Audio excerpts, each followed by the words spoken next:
With some PSV operators spending as much as $250 per day at the pumps, efforts are underway to slash those costs by roughly half. We are looking this year to have a pilot program of at least 15 buses that would either be fully electric or designed in such a way to reduce the fossil fuel emissions by at least 45 to 55%.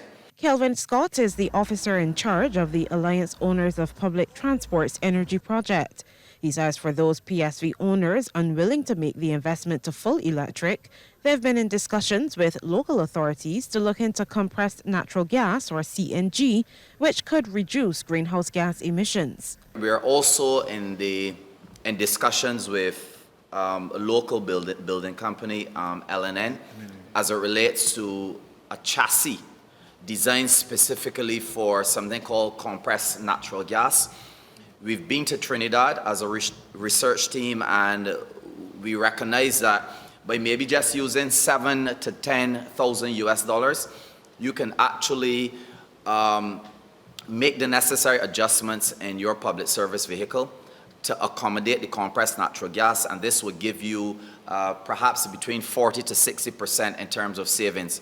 Mr. Scott disclosed the Alliance has been in talks with the National Petroleum Corporation about the importation of CNG and is also working with a university lecturer doing research on producing energy from sargassum.